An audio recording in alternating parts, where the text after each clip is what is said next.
Hello guys, आज का हमारा टॉपिक है पैनक्रियाज। तो आज हम पैनक्रिया पढ़ेंगे, उसके बाद में हम स्प्लीन और फिर लीवर को भी डिस्कस करेंगे। ठीक है, तो पहले हम पढ़ रहे हैं पैनक्रिया। तो अभी ये हमारे पास में 2D डायग्राम है और मैं जितने भी अभी पढ़ाऊंगी स्प्लीन, पैनक्रिया, लीवर, इन सब का मैं 3D स्ट्रक्चर्स भी आपको दिखाऊंगी। तो जैसे ये मेरे पास में 2D डायग्राम मैंने दिखाया, तो ये हमारा ड्यूटेनम है, ये पैनक्रिया है। पैनक्रिया के 4 पार्ट होते हैं: head, neck, body and tail. और फिर ये है स्प्लीन। तो हम सारी चीज़ें एक एक करके पढ़ेंगे। तो अभी हम पैनक्रिया को स्टार्ट करते हैं। The pancreas is a gland that is partially exocrine and partially endocrine. जो पैनक्रियाज होती है ये मिक्स्ड ग्लैंड होती है। इट मीन्स इस ये जो है ये इंडोक्राइन का भी फंक्शन करती है और एक्सोक्राइन का भी फंक्शन करती है। तो पैनक्रिया का जो एक्सोक्राइन वाला जो पार्ट होता है वो सिक्रेट करता है डाइजेस्टिव पैनक्रियाटिक जूस। ठीक है, अब पैनक्रियाज है, डाइजेशन होगा तो वहाँ पे उसको पैनक्रियाटिक जूस तो सिक्रेट करना ही पड़ेगा। ठीक है, इसलिए उसका जो एक्सोक्राइन वाला पार्ट होता है वो पैनक्रियाटिक जूस को सिक्रेट करता है। फिर आते हैं एंडोक्राइन पार्ट में। अब एंडोक्राइन पार्ट है तो अब ये हॉर्मोन्स को सिक्रेट करेगा। तो जो पैनक्रिया होती है इसमें डाइजेस्टिव पैनक्रियाटिक जूस भी सिक्रेट होता है और ये हॉर्मोन्स को भी सिक्रेट करती है। ठीक है, द पैनक्रिया लाइज मोर और less transversely across the posterior abdominal wall at the level of first and second lumbar vertebra. इसका मीन्स क्या हुआ कि जो हमारी जो पैनक्रिया है ये हमारे पोस्टीरियर एब्डोमिनल वॉल में सिक्रेट होती है। और कैसी है ये? ट्रांसवर्सली लाई कर रही है ना, तो ट्रांसवर्सली लाई करती है हमारे पोस्टीरियर एब्डोमिनल वॉल में। उसके बाद में इसका जो लेवल होता है ये L1 और L2 लेवल के वर्टिब्रा जो होती है उसके लेवल में हमारी जो पैनक्रिया है वो लाई करती है और ट्रांसवर्स लाई करती है। इसलिए इसमें L1 L2 आ गया। अगर ये हॉरिजेंटल होती तो बहुत लंबी हो जाती ना, इसलिए ये ट्रांसवर्सली करती है तो ये L1 L2 तक की आ जाती है। ठीक है, तो ये वाला पॉइंट हुआ। उसके बाद में हम देखते हैं इसका शेप। तो it is J shaped and slide obliquely. अब इसको जे शेप क्यों बोला? क्योंकि यहाँ पे तो आपको ये है सुपीरियर मेजेंट्रिक वेसल्स, तो यहाँ पे इसकी ना अनसिनेट प्रोसेस है। तो अनसिनेट प्रोसेस की वजह से, जैसे कि 2D डायग्राम में देखिए, ये इसकी अनसिनेट प्रोसेस जो है ये इसको जे टाइप का लूप दे देती है। तो इसलिए हम इसको जे शेप कहते हैं। यहाँ पे ये शो नहीं हो रही है पर पोस्टीरियर में शो होगी, ये इसकी अनसिनेट प्रोसेस। ठीक है, तो ये है हमारे जे शेप्ड पैनक्रिया। पैनक्रिया को आयुर्वेदिक लैंग्वेज में अगर हम बोले तो इसको अग्नाशय बोलते हैं। ठीक है, तो अग्नाशय जो है इसका आयुर्वेदिक नाम होता है। तो ये जे शेप हो गया। Then it is about 15 to 20 centimetre long. अगर हम इसकी लेंथ देखें तो ये 15 से 20 सेंटीमीटर तक की लॉन्ग होती है। फिर अगर इसकी ब्रिथ देखें तो जो ब्रिथ है वो 2.5 से 3.8 सेंटीमीटर तक होती है। इसकी थिकनेस अगर हम देखें तो इसकी जो थिकनेस है ये 1.2 और 1.8 सेंटीमीटर तक की होती है इसकी थिकनेस। और पैनक्रियास का अगर हम वेट देखें तो 90 ग्राम्स तक के एक पैनक्रिया का जो वेट है वो वेरी करता है। ठीक है, फिर पैनक्रियास के पार्ट्स देख लेते हैं। तो ये इतना जो पार्ट है ये इसका हेड है, ये इतना पार्ट है जो नेक है, ये रेस्ट ऑफ द पोर्शन इसकी बॉडी, और ये छोटा सा जो पोर्शन है ये उसकी टेल होती है। तो पैनक्रिया के 4 पार्ट होते हैं। इन चारों पार्टों को हमको अलग अलग डिस्कस करना है। उसके बाद में हम देखेंगे सारे पार्ट्स में उसकी कितनी सरफेस है, बॉर्डर है, किसी में कुछ प्रोसेस है। तो ये सारे रिलेशंस जो है वो हम इसमें देखेंगे। ठीक है, तो सबसे पहले हम देखते हैं हम हेड ऑफ द पैनक्रियाज। ठीक है, तो पैनक्रिया का अगर हम हेड देखें तो हेड जो होता है इसका इनलार्ज्ड होता है। हेड ऑफ द पैनक्रिया देखेंगे तो इनलार्ज्ड है, फ्लैटेंड है। ठीक है, तो फ्लैटेंड एंड होता है और ये right end of the pancreas को बनाता है क्योंकि ये हमारा ड्यूडेनम है। ये ड्यूडेनम है, इसी से पैनक्रिया, इस ड्यूडेनम का जो शी शेप कर्व होता है उसी से हमारी पैनक्रिया स्टार्ट होती है और स्प्लीन को टच करती है। कहाँ तक के? लीनो रीनल वाले लिगामेंट्स तक के। ठीक है, ये स्प्लीन है, ये बीच में पैनक्रिया। तो ड्यूडेनम के शी कर्व से इसका पैनक्रिया का हेड स्टार्ट होता है। तो ये फ्लैट होता है और पैनक्रिया का राइट एंड बनाता है। ठीक है, फिर ये शी शेप कर्व में होता है ड्यूडेनम के। फिर अगर हम इसके एक्सटर्नल फीचर्स अगर हम देखें तो उसके पास में 3 बॉर्डर्स होती है, 2 सरफेसेस होती है और एक जो होती है वो प्रोसेस होती है। तब 3 बॉर्डर अगर हम देखें तो इसकी बॉर्डर होती है, इतना पार्ट है तो सुपीरियर बॉर्डर, इन्फीरियर बॉर्डर और राइट लेटरल बॉर्डर। ठीक है, तो जो सुपीरियर बॉर्डर होती है वो ओवरलैप कर जाती है first part of the duodenum से। ये इसका सेकंड पार्ट है ड्यूडेनम का, यहाँ से फर्स्ट पार्ट आता है। तो यहाँ से पाइलोरिक रीजन है ना, पाइलोरिक रीजन से फर्स्ट पार्ट आता है। तो first part of the duodenum जो है वो ओवरलैप करता है हेड ऑफ द पैनक्रिया की सुपीरियर सरफेस से। फिर इन्फीरियर सरफेस अगर हम देखें तो इन्फीरियर सरफेस जो है ये ड्यूडेनम के थर्ड पार्ट से रिलेट करती है। ठीक है, सुपीरियर सरफेस फर्स्ट पार्ट से ओवरलैप करेगी, इन्फीरियर सरफेस जो ड्यूडेनम का थर्ड पार्ट है उससे रिलेट करती है, जो राइट लैटरल बॉर्डर होती है वो रिलेट करती है ड्यूडेनम के सेकंड पार्ट से। ठीक है, तो बॉर्डर समझ में आई हेड ऑफ द पेनक्रिया की, superior border first part of duodenum, inferior border third part of duodenum, right lateral border second part of the duodenum. ठीक है, अब जो हेड ऑफ द पेनक्रिया उसकी दो सरफेसेस होती है, एक होती है एंटीरियर सरफेस और एक होती है पोस्टीरियर सरफेस। ठीक है, तो जो पोस्टीरियर सरफेस है यहाँ पे आपको इन्फीरियर वेना केवा मिलेगी, यहाँ पे रीनल वेसल्स मिलेंगे आपको, रीनल वेसल्स में रीनल वेन मिलेगी, और फिर यहाँ पे ना ऊपर में डायफ्राम होता है, तो डायफ्राम का राइट क्रश जो है वो भी हेड ऑफ द पेनक्रिया से रिलेट करता है। ठीक है, फिर एंटीरियर पार्ट में अगर हम देखें तो जो एंटीरियर पार्ट होता है तो उसमें आता है first part of the duodenum, उसके रिलेशन में आता है, ट्रांसवर्स कोलॉन आती है, ट्रांसवर्स कोलॉन के साथ में फिर जेजेनम आता है जो कि सेपरेट होता है किसी पेरिटोनियम की कवरिंग से। तो ये तीन चीज़ें जो होती है उसके एंटीरियर सरफेस में आती है। पोस्टीरियर सरफेस की मैंने बता दी आपको, तो ये हमारी 3 बॉर्डर्स हो गई, 2 सरफेसेस हो गई, और एक होती है इसमें प्रोसेस जिसको कहते हैं अनसिनेट प्रोसेस। तो अनसिनेट प्रोसेस जो है वो यहाँ पे है, यहाँ पे सुपीरियर मेसेंट्रिक वेसल्स की वजह से एंटीरियर पोर्शन में दिख नहीं रही है, वो पोस्टीरियर पोर्शन में दिखा रही है, अनसिनेट प्रोसेस है। ठीक है, तो अनसिनेट प्रोसेस जो है वो एंटीरियरली रिलेट करती है, एंटीरियरली रिलेट करिए सुपीरियर मेसेंट्रिक वेसल्स है, यहाँ पे सुपीरियर मेसेंट्रिक वेसल्स की वजह से ही एंटीरियर में वो शो नहीं हो पा रही है। ठीक है, तो एंटीरियर में सुपीरियर मेसेंट्रिक वेसल्स रहेगी और पोस्टीरियर में होती है अयोटा, तो अयोटा जो है पोस्टीरियर रिलेशन में आ जाता है। तो ये हमारा हेड ऑफ द पेनक्रिया हो गया। अब हम पढ़ेंगे नेक ऑफ द पेनक्रिया। तो अब हम नेक ऑफ पेनक्रियाज पढ़ रहे हैं। तो नेक ऑफ पेनक्रियाज अगर हम देखें तो ये क्या होती है, कॉन्स्ट्रिक्टेड पार्ट होता है पेनक्रिया का, पूरी जो पेनक्रिया उसमें से कॉन्स्ट्रिक्टेड पार्ट जो होगा वो नेक ही होगी, क्योंकि जो नेक होती है वो हेड को बॉडी से कनेक्ट करती है, तो ये कॉन्स्ट्रिक्टेड पार्ट हो जाता है। उसके बाद में अगर हम इसकी सरफेस बॉर्डर देखें तो इसमें जो है सिर्फ और सिर्फ सरफेस ही होती है, बॉर्डर्स नहीं होती है, बिकॉज जो हेड है वो सारी बॉर्डर्स कवर कर लेता है और इधर से बॉडी बॉर्डर्स कवर कर लेती है। तो इसमें जो है नेक में सिर्फ सरफेस होते हैं, और भी 2 ही सरफेस होते हैं, anterior surface and posterior surface. Anterior surface जो है इसमें पेरिटोनियम की कवरिंग होती है, कहाँ से, यहाँ पे स्टमक होता है, स्टमक में इधर पे लेसर सेक आता है, तो लेसर सेक की जो पोस्टीरियर वॉल है उसका पेरिटोनियम से कवर होता है इसका एंटीरियर सरफेस, और इसमें पाइलोरस भी होता है। ठीक है, फिर पोस्टीरियर सरफेस की बात करें तो पोस्टीरियर सरफेस जो है यहाँ पे सुपीरियर मेसेंट्रिक वेसल्स होती है, मतलब सुपीरियर मेसेंट्रिक वेन होती है, उसके साथ में पोर्टल वेंस की स्टार्टिंग भी होती है। ठीक है, तो ये पोस्टीरियर पार्ट में आ जाता है। नेक ऑफ पेनक्रिया बहुत छोटा सा है, इतने में ही खत्म हो जाता है। ठीक है, अब हम आते हैं बॉडी ऑफ द पेनक्रिया में। तो बॉडी ऑफ द पेनक्रिया में, तो बॉडी ऑफ पेनक्रिया अगर हम देख रहे हैं तो यहाँ पे हमारी कॉन्स्ट्रिक्टेड पार्ट है नेक, नेक से लेकर के टेल के बीच का जो स्ट्रक्चर है ये हमारी बॉडी ऑफ द पेनक्रियाज कहलाती है, ये इलोंगेटेड है। ठीक है, तो बॉडी ऑफ पेनक्रिया जो इलोंगेटेड है एक्सटेंड होती है कॉन्स्ट्रिक्टेड नेक से टेल तक के। फिर इसके एक्सटर्नल फीचर्स अगर हम देखें तो एक्सटर्नल फीचर में 3 बॉर्डर्स मिलेगी, superior border, anterior border and inferior border. फिर 3 सरफेसेस मिलते हैं, तो ये होगा एंटीरियर सरफेस, पोस्टीरियर सरफेस और इन्फीरियर सरफेस। ठीक है, तो ये 3 सरफेस हो गए। अब 3 बॉर्डर और 3 सरफेस के अलावा हमारे पास में बॉडी में एक प्रोजेक्शन मिलता है। यहाँ पे हमारी नेक खत्म हो गई, यहाँ से बॉडी स्टार्ट हो गई, तो नेक के लेफ्ट साइड में एक प्रोजेक्शन है जो कि अपवर्ड है, मतलब कि प्रोजेक्शन अपवर्ड है और थोड़ा बॉडी से पीछे है, तो पोस्टीरियर पार्ट में आ जाता है थोड़ा। तो ये जो प्रोजेक्शन है इस प्रोजेक्शन को हम कहते हैं ट्यूबर ओमेंटल, ये हमारी बॉडी में प्रेजेंट होता है, पेनक्रियाज की बॉडी में प्रेजेंट होता है। ठीक है, तो ट्यूबर ओमेंटल है। उसके बाद में अब हम आते हैं बॉर्डर्स और सर्फेसिस को डिटेल में डील करते हैं। तो 3 बॉर्डर्स में एंटीरियर, सुपीरियर और इन्फीरियर। तो एंटीरियर बॉर्डर हम देखें तो एंटीरियर बॉर्डर जो होती है बॉडी ऑफ द पेनक्रिया की, यहाँ पे ट्रांसवर्स कोलॉन होता है, मतलब कि लार्ज इंटेस्टाइन होती है, तो लार्ज इंटेस्टाइन में ट्रांसवर्स कोलॉन है, तो उसमें से उसकी जो पेरिटोनियम की कवरिंग है मीन्स ट्रांसवर्स मीजोकोलॉन, उसकी रूट जो है एंटीरियर बॉर्डर से अटैच्ड होती है। ठीक है, फिर सुपीरियर बॉर्डर की अगर हम बात करें, सुपीरियर बॉर्डर जो है वो रिलेट करती है सीलियक ट्रंक से, तो ये सीलियक ट्रंक होता है, यहाँ पे सीलियक ट्रंक से रिलेट करती है सुपीरियर सरफेस। सीलियक ट्रंक पे यहाँ पे आती है हमारी हिपैटिक आर्टरी,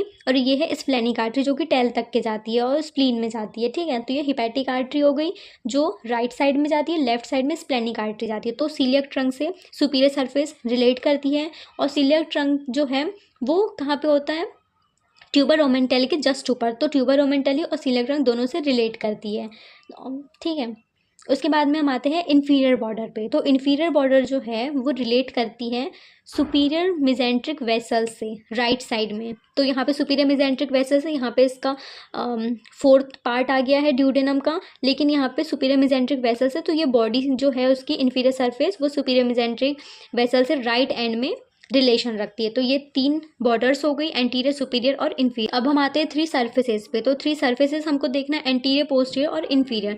एंटीरियर सरफेस हम देखेंगे तो एंटीरियर सरफेस जो है ये कॉनकेव है। तो आपको दिख रहा होगा कि ये जो सरफेस है ये कॉनकेव है और क्या है, अपवर्ड है एंड फॉरवर्ड है। ये दिख रहा है ना, फॉरवर्ड है एंड ऊपर की तरफ है तो ये अपवर्ड आ गया। तो ये हमारा एंटीरियर सरफेस होता है और ये स्टमक का जो लेसर सैक है उसकी पेरिटोनियम की कवरिंग से भी कवर होता है, ठीक है, एंटीरियर सरफेस। और एंटीरियर सरफेस जो है सुपीरियर बॉर्डर और एंटीरियर बॉर्डर के बीच का जो सरफेस होता है वो एंटीरियर सरफेस होता है। अब हम देखेंगे पोस्टीरियर सरफेस। तो पोस्टीरियर सरफेस कैसा होगा, ये सुपीरियर बॉर्डर है और ये इन्फीरियर बॉर्डर है, इनके बीच का जो सरफेस है ये पूरा पोस्टीरियर सरफेस आएगा। यहाँ पे जो पोस्टीरियर सरफेस है इसमें क्या क्या रिलेशंस होते हैं, तो आयोटा होता है, वो भी किसके साथ में, सुपीरियर मेसेंट्रिक आर्टरी का यहाँ से ओरिजिन होता है, तो यहाँ से आयोटा के साथ में सुपीरियर मेसेंट्रिक आर्टरी आएगी। उसके बाद में राइट क्रश जो है वो हेड में आया था, तो अब बॉडी ऑफ द पेनक्रियास, तो इसमें left crush of the diaphragm आएगा, ठीक है। फिर लेफ्ट क्रश ऑफ डायफ्राम के बाद में यहाँ पे किडनी होती है। यहाँ पे किडनी का डायग्राम नहीं बना है, तो किडनी आएगी, लेफ्ट वाली किडनी आएगी। अब किडनी है तो लेफ्ट, उसके ऊपर की सुप्रारीनल ग्लैंड भी आएगी, तो left kidney and left suprarenal glands आएगी। फिर किडनी है तो उसके रीनल वेसल्स भी आएंगे, तो लेफ्ट रीनल वेसल्स भी आएगी। और यहाँ पे स्प्लेनिक आर्टरी गई है तो ये स्प्लेनिक वेल है, तो ये स्प्लेनिक वेन भी यहाँ पे आएगी। तो इतने स्ट्रक्चर जो होते हैं हमारे पोस्टीरियर सरफेस में होते हैं, ठीक है। और सुपीरियर बॉर्डर से इन्फीरियर बॉर्डर के बीच का सरफेस है ये पोस्टीरियर सरफेस आता है। फिर हमारे पास में लास्ट बच जाता है इन्फीरियर सरफेस। तो ये हमारी एंटीरियर बॉर्डर है और ये इन्फीरियर बॉर्डर है, ठीक है। तो एंटीरियर बॉर्डर और इन्फीरियर बॉर्डर के जो बीच का जो सरफेस है वो इन्फीरियर सरफेस, आपको दिख रहा होगा कि ये सरफेस दिख नहीं रहा है, ठीक है।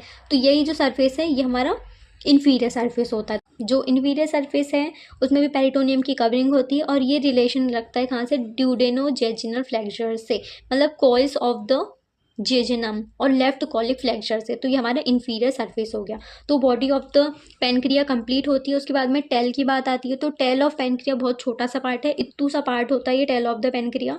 यहाँ पे किडनी है और यहाँ पे स्प्लीन है। तो किडनी को हम रीनल बोलेंगे और स्प्लीन को लीनो बोलेंगे। तो यहाँ पे किडनी और स्प्लीन दोनों का लिगामेंट होता है लीनो रीनल लिगामेंट। वहाँ तक के जो है टेल ऑफ द पेनक्रिया वो जाती है स्प्लेनिक वेसल्स के साथ में, ठीक है। तो ये टेल बस इतनी ही है। तो tail of the pancreas complete. तो हमने जो है पेनक्रिया के पार्ट्स कंप्लीट हो कर लिए हैं। अब इसके बाद में इसका जो मेन टॉपिक बच जाता है ये है डक्ट ऑफ द पेनक्रिया। तो पेनक्रिया की डक्ट अब हमें देखनी है। तो पेनक्रिया की जो डक्ट होती है वो मेन 2 डक्ट होती हैं, एक होती है मेन पेनक्रियाटिक डक्ट और एक होती है accessory pancreatic duct. Main pancreatic duct, accessory pancreatic duct, ठीक है। अब मेन पेनक्रियाटिक डक्ट की अगर हम बात करें तो main pancreatic duct of Wilson होती है, ठीक है, main pancreatic duct of Wilson.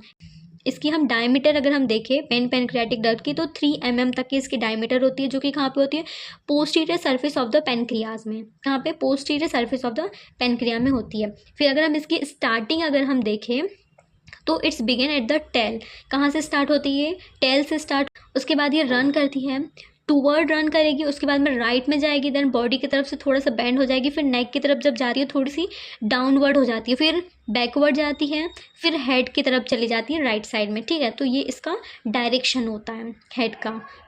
ये इसका डायरेक्शन होता है डक्ट का, जो कि टेल से स्टार्ट होती है, हेड तक के जाती है, ड्यूडेनम तक के जाती है, second part of the duodenum तक के, ठीक है, जहाँ पे हेड ऑफ द पेनक्रियाज होता है। तो ये इसके स्टार्टिंग से एंडिंग तक के का हो गया। उसके बाद में ये जो मेन पेनक्रियाटिक डक्ट है इसमें बहुत सारी छोटी छोटी सी ट्रिब्यूटरीज जो है वो आती है, लेकिन यहाँ पे इस डायग्राम में ना जो ट्रिब्यूटरीज है वो स्ट्रेट बनाई गई है, ये स्ट्रेट ट्रिब्यूटरीज नहीं है, ठीक है, ये मिस्टेक है इसमें। तो ये जो ट्रिब्यूटरीज है ये एक्यूट एंगल में, ठीक है, आप देख सकते हो 45 डिग्री के एंगल में सारी जो ट्रिब्यूटरीज हैं वो इस डक्ट में मिलती है। बहुत सारी ट्रिब्यूटरीज ऐसी मिलती जाती है एक्यूट एंगल में, ठीक है, 45 डिग्री का एंगल में। यहाँ पे स्ट्रेट है 90 डिग्री का, ये गलत है, 45 डिग्री का एंगल इसमें सही होता है। तो स्मॉल ट्रिब्यूटरीज जो है टेल से लेकर के हेड तक के मिलती जाती है इसमें। उसके बाद में 2 ducts enter the wall of the second part of the duodenum and join the hepatopancreatic ampulla of Vater and summit of major duodenal papillae which is 8 to 10 centimeter distal to the pylorus। अभी देखो, हमने ये जो main pancreatic duct of Wilson है, इसको tell से head तक के लाया, इसमें स्मॉल ट्रिब्यूटरीज भी आ गई। अब ये स्मॉल ट्रिब्यूटरीज ऐड तो हुई हैं 45 डिग्री के एंगल में, मीन्स एक्यूट एंगल में आई है, तो ये वी शेप बनाती है हमारे डक्ट ऑफ द पेनक्रिया से। और इसका जो पैटर्न होता है, इसको हम एक्यूट एंगल के साथ में बोल सकते हैं हियरिंग बोन पैटर्न भी। इसके बाद हम आते हैं second part of the duodenum में। तो यहाँ पे दो डक्ट जो है वो इंटर करती है, कहाँ पे, second part of the duodenum में दो डक्ट एंटर करेगी और ज्वाइन करती है hepato pancreatic ampulla of waiter. अब यहाँ पे जो है ना, ये जो आपको मैंने थोड़ा सा लाइट दिख रहा होगा, वेट आई विश, देखो यहाँ पे ये जो पार्ट है इसको मैं बना रही हूँ एम्पुला ऑफ द वेटर, मतलब कि ये फूला वाला सा पार्ट है एम्पुला ऑफ वेटर, ठीक है। तो एम्पुला ऑफ वेटर जो है यहाँ पे बनेगा। तो ये क्या होता है, यहाँ पे दो डक्ट इंसर्ट हो गई। अब ये मेन पेनक्रियाटिक डक्ट है जो कि वॉल में इंसर्ट हो रही है, तो यहाँ पे ये बनाएगी hepato pancreatic ampulla of waiter, जो कि यहाँ पे नैरो ओपनिंग होती है। और ये जो है इसको हम कहते हैं मेजर ड्यूडेनल पेपिली, जो कि यहाँ पे होता है पाइलोरस। पाइलोरस से 8 से 10 सेंटीमीटर की डिस्टेंस में होती है हमारी मेजर ड्यूडेनल पेपिली, जो कि हमारी मेन पेनक्रियाटिक डक्ट के इंसर्ट होने से निकलती है और फिर एम्पुला ऑफ वेटर का फॉर्मेशन करती है, ठीक है। अब ये हमारी मेन पेनक्रियाटिक डक्ट हो गई। उसके बाद हम आते हैं accessory pancreatic duct of the Santorini, ठीक है। तो ये जो एसेसरी वाली जो डक्ट होती है, ठीक है, एसेसरी डक्ट, ये कहाँ से स्टार्ट होती है, जो हेड होता है इसके लोअर पोर्शन से ये स्टार्ट होती है, मीन्स यहाँ से ये स्टार्ट होगी लोअर पोर्शन से एसेसरी डक्ट, और ये क्रॉस करती है मेन पैनक्रियाटिक डक्ट को। मीन्स यहाँ से अगर ये स्टार्ट हुई है तो यहाँ से स्टार्ट होकर के ये मेन पैनक्रियाटिक डक्ट को क्रॉस करेगी और ये वाली जो है वाइट लाइन इससे जाके मिलेगी। तो ये होगी हमारी एसेसरी पैनक्रियाटिक डक्ट। यहाँ से स्टार्ट हुई lower part of the head से, ये मेन पैनक्रियाटिक डक्ट को क्रॉस किया, देन वो आ गई कहाँ पे, second part of the duodenum में। और ये जो second part of the duodenum है, यहाँ पे फिर से इसकी ओपनिंग होती है। तो ये जो होता है पाइलोरस से 6 से 8 सेंटीमीटर की डिस्टेंस में होता है, और इस पेपिली को हम कहते हैं माइनर ड्यूडेनल पेपिली, जो कि एसेसरी पैनक्रियाटिक डक्ट से बनी है। जो मेजर वाली ओपन होती है एम्पुला ऑफ वेटर में, वो होती है मेजर ड्यूडेनल पेपिली, इसकी डिस्टेंस होती है 8 to 10 सेंटीमीटर पाइलोरस से। जो एसेसरी होती है वो मेन पैनक्रियाटिक डक्ट को क्रॉस करती है, then second part of the duodenum में जाके इंसर्ट होती है और बनाती है माइनर ड्यूडेनल पेपिली। और माइनर ड्यूडेनल पेपिली जो होती है वो पाइलोरस से 6 to 8 सेंटीमीटर डिस्टेंस में होती है, ठीक है। तो ये हो गया हमारा डक्ट, जो कि हमने देख लिया main pancreatic duct of Wilson and accessory pancreatic duct of the Santorini, ठीक है। फिर इसमें वेंट्रल और डॉर्सल पैनक्रियाटिक बर्ड्स होते हैं। अब ये जो बर्ड्स का जो मैंने बोला है, तो मैं आपको बताती हूँ इसका जो फॉर्मेशन कैसा होता है। तो इसके लिए हमको ना हिस्टोलॉजी देखनी पड़ेगी। ये जो पॉइंट है, 2 ducts remain the double origin of pancreas from ventral and dorsal pancreatic birds. अब देखो, हमने डक्ट पढ़ ली, मेन पैनक्रियाटिक डक्ट और एसेसरी पैनक्रियाटिक डक्ट। तो अब ये दो डक्ट कैसे हुई, एक बॉडी तो एक ही है ना, बॉडी एक है, तो इसमें दो डक्ट कैसे हुई, तो इसका भी एक हम हिस्टोलॉजी देखेंगे। एक डायग्राम के थ्रू मैं आपको बताती हूँ कि ये कैसे हुआ है। तो जो पैनक्रिया होती है इसकी अगर हम हिस्टोलॉजी देखें तो यहाँ पे जो है ये एक बर्ड है जो कि कहाँ से निकला है, ये हमारे लीवर का बर्ड है। यहाँ पे हमारी गॉल ब्लैडर है और ये जो गॉल ब्लैडर से ही अटैच्ड होकर के निकला है हमारा वेंट्रल पैनक्रियाटिक बर्ड, और इधर साइड में निकला है जो कि ड्यूडेनम का जो शेप है वहाँ से निकला है हमारा डॉर्सल पैनक्रियाटिक बर्ड। तो डॉर्सल पैनक्रियाटिक बर्ड जो है इससे हमारी मेन पैनक्रियाटिक डक्ट निकली है, और जो वेंट्रल वाला है क्योंकि ये छोटा सा पार्ट है तो यहाँ से हमारी एसेसरी पैनक्रियाटिक डक्ट निकली है। फिर ये थोड़ा सा इंक्रीज हुआ साइज में, तो ये डॉर्सल वाला थोड़ा सा बड़ा हो गया और वेंट्रल वाला जो ये छोटा सा हुआ, ठीक है। फिर ये जो थोड़ा बड़ा हुआ, इंक्रीज हुआ, तो उसके बाद में ये क्रॉस करके इधर आ गया। और फिर ये जो है वेंट्रल पैनक्रियाटिक बर्ड, तो ये जो वेंट्रल पैनक्रियाटिक बर्ड है ये अनसिनेट प्रोसेस बनाता है और हेड ऑफ द पैनक्रिया का थोड़ा सा पोर्शन बनाता है और ये अनसिनेट प्रोसेस बना देता है, ठीक है। तो ये होता है हमारा हिस्टोलॉजी ऑफ द पैनक्रिया कि कैसे मेन पैनक्रियाटिक डक्ट बनी और कैसे डॉर्सल पैनक्रियाटिक डक्ट बनी, ठीक है। तो ये मेन पैनक्रियाटिक डक्ट जो है ये डॉर्सल पैनक्रियाटिक बर्ड से बनी है, और जो एसेसरी वाली जो है वो वेंट्रल पैनक्रियाटिक बर्ड से बनी है। इसलिए वो जो एसेसरी है वो छोटी डक्ट है और जो डॉर्सल पैनक्रियाटिक बर्ड से निकली है मेन पैनक्रियाटिक डक्ट वो लॉन्ग होती है, ठीक है। तो ये हमारी हिस्टोलॉजी हो गई। तो इसका accessory pancreatic duct, main pancreatic duct की हमने फॉर्मेशन देखी कि कैसे वो हुआ, दो डक्ट कैसी आई। अब इसके एट्रियल सप्लाई हम देखें तो एट्रियल सप्लाई में आएगी pancreatic branch of splenic artery, superior and mesenteric pancreatico duodenal artery. Venous drainage में आ जाएगी splenic vein, superior mesenteric vein and portal veins. Lymphatic drainage में देखें तो pancreatico splenic nodes, coeliac nodes, superior mesenteric nodes. फिर nerve supply में देखें तो पैरासिम्पैथेटिक में वैगस आएगी, और जो सिंपैथेटिक है इसमें हमारी मोटार नर्व्स आ जाएगी। ठीक है, तो ये हमारा पेनक्रिया हो गया। अब थोड़ा सा इसका क्लिनिकल देख लेते हैं तो ये फिनिश हो जाएगा। थोड़ा क्लिनिकल देख लेते हैं, clinical anatomy of the pancreas. तो अब क्या होता है, पेनक्रिया है, पेनक्रियाटिक जूस सिक्रेट करती है, तो पेनक्रियाटिक जूस से वहाँ पे फिर इंसुलिन भी सिक्रेट करती है। तो अगर हमारी बॉडी में इंसुलिन की डिफिशियंसी हो गई, मीन्स कमी हो गई, तो वो एक डिसीज कॉज करती है जिसका नाम है डायबिटीज मिलाइटस। ठीक है, क्योंकि इंसुलिन नहीं हो रहा है, इंसुलिन की डिफिशियंसी आ गई, तो डायबिटीज मिलाइटस जो डिजीज़ है वो कॉज हो जाता है। फिर पेनक्रियाटिक मतलब कि डिफिशियंसी ऑफ पेनक्रियाटिक एंजाइम्स, अगर पेनक्रियाटिक एंजाइम्स की डिफिशियंसी हो रही है तो भी वहाँ पे क्या होगा, डाइजेस्टिव डिस्टर्बेंस आ जाएंगे। देन कार्सिनोमा देख सकते हैं, कार्सिनोमा मीन्स कैंसर्स भी होता है, तो मेनली जो है वो carcinoma head of the pancreas में होता है। फिर एक्यूट पेनक्रियाइटिस भी होता है, तो एक्यूट पेनक्रियाइटिस जो है ये एक सीरियस डिसीज़ होती है जो कि क्या करती है, कॉम्प्लिकेशंस क्रिएट करती है मम्स में। फिर एक मैंने बोला था एक्यूट पेनक्रियाइटिस, फिर पेनक्रियाइटिस, तो क्या होता है, पेनक्रियाइटिस मीन्स होता है इन्फ्लेमेशंस ऑफ पेनक्रिया। अब पेनक्रिया में आइटिस का मतलब ही होता है इन्फ्लेमेशन होना, इन्फेक्शंस हो जाना, तो इन्फेक्शन या इन्फ्लेमेशन जो होता है तो उसको हम पेनक्रियाइटिस भी बोलते हैं। फिर अगर हम collection of fluid in lesser sac, अगर लेसर सैक से फ्लूइड का कलेक्शंस हो रहा है तो उसको स्यूडोसिस्ट ऑफ पेनक्रिया भी कहते हैं, क्योंकि वो जो कलेक्शन है वो स्टमक से हो रहा है, लेकिन इन्फ्लामेशन या कुछ आइटीज या इन्फेक्शंस जो है वो पेनक्रिया में हो रहा है। तो अब ये जो है ये मिथ है, क्योंकि जो स्टमक में होता है ना लेसर सैक, तो वहाँ पे फ्लूइड हो रहा है, लेकिन उसके कांटेक्ट में रहने से पेनक्रिया इन्फ्लामेट कर रही है, तो उसको स्यूडोसिस्ट कहेंगे। ठीक है, फिर ट्यूमर्स भी प्रेजेंट होते हैं, तो पेनक्रियाटिक ट्यूमर्स होते हैं, तो यहाँ पे क्या होता है, बाइनरी ऑब्स्ट्रक्शंस आ जाते हैं। जॉइंटिस की हो सकती है, कैसे, क्योंकि इंसुलिन भी होता है यहाँ पे, पेनक्रियाटिक जूस, फिर वहाँ पे पास में गॉल ब्लैडर होता है, गॉल ब्लैडर जो है वहाँ से बिलीरुबिन एंड बिलीवर्डिन जो है कलर पिगमेंट्स आते हैं, तो वहाँ से जॉइंटिस कॉज भी हो सकता